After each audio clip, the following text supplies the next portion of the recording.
खंडु जा अघ बेलगाम हैदराबाद में खंडु 160 रुपया किलो थी वई। पेशावर कोइटा सवात में 150, कराची इस्लामाबाद में 145 ऐं लाहौर में 140 रुपयनि ताईं पहुची वई। ऐं हुकूमत बि ॿाहिरां खंडु घुराइण बंदि करे छॾी। ॿुधायो त ॿाहिरां खंडु तमामु महांगी मिली रही आहे। हिन महीने कमद जी कटाई शुरू थींदी, पोइ खंडु बाज़ार में ईंदी, उन खां पोइ क़ीमत घटिबी। तेसीं ताईं खंडु न खाओ, इंतज़ारु कयो। पंजाब काबीना बंदिश मड़ियल तहरीक लबैक तां पाबंदी हटाइण जी मंज़ूरी ॾेई छॾी। पंजाब हुकूमत हाणे वफ़ाक़ खां TLP तां पाबंदी हटाइण जी सिफ़ारिश कंदी। बंदिश मड़ियल तंज़ीम तहरीक लबैक जी रैली रोकण लाइ बर वक़्तु इक़्तिदाम छो न कया विया? पंजाब पुलिस जे 20 ऑफिसरनि जूं बदिलियूं कयूं वयूं। सअद रिज़वीअ सां कहिड़ियूं ॻाल्हियूं थियूं? वफ़ाक़ी वज़ीर शेख रशीद चयो त उन जी ख़बर नाहे कंहिं सां कहिड़ियूं ॻाल्हियूं थियूं। उनखे सिर्फ़ु उहा ख़बर आहे त इमरान ख़ान 5 साल पूरा कंदो।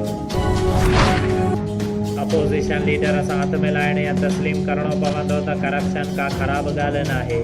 शरीफ़ ऐं भुट्टो ख़ानदान सां ज़ाती दुश्मनी नाहे, बल्कि कंहिं ज़माने में उन्हनि सां दोस्ती हूंदी हुई।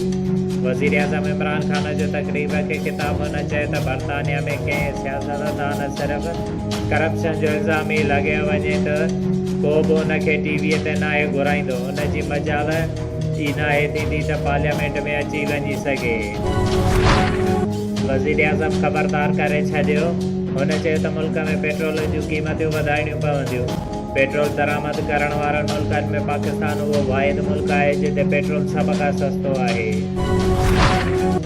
खॾर थाणे जे ॻोठ मियां शोरा जे रहवासियुनि पारां सनद चोरी वापसि न थियण ऐं पुलिस जी अदम दिलचस्पी ख़िलाफ़ बुख हड़ताल इंसाफ़ जो मुतालिबो।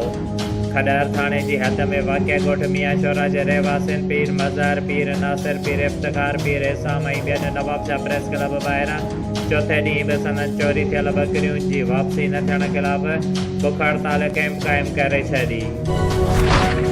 नवाबशाह जे मज़दूरनि पारां मज़दूर कोटा ते नौकरियूं न मिलण वारे अमल ख़िलाफ़ नवाबशाह प्रेस क्लब ॿाहिरां चौथे ॾींहुं बि अब्दुल करीम चांडियो, मदद अली बिरोई, नूर अली बिरोई, दिलमुराद मरी, नवीद राजपूत, अनवर बिरोई ऐं ॿियनि जी अॻुवाणीअ में अलामती बुख हड़ताल करे एहतिजाज कयो वियो।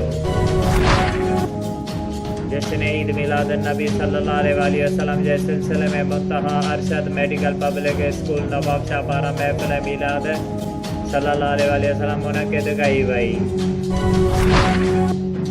डिप्टी कमिश्नर शहीद बेनज़ीराबाद आमिर हुसैन पहवर चयो आहे त ज़िले शहीद बेनज़ीराबाद जे समूरनि शहरनि जी ख़ूबसूरती बरक़रार रखण ऐं अवाम खे अचु वञ जूं बहितर सहूलतूं फ़राहम लाइ ज़िले जे सभिनी शहरनि मां गैरक़ानूनी हद दख़लियूं हटाइण लाइ भरपूर कार्रवाई शुरू कई पई वञे।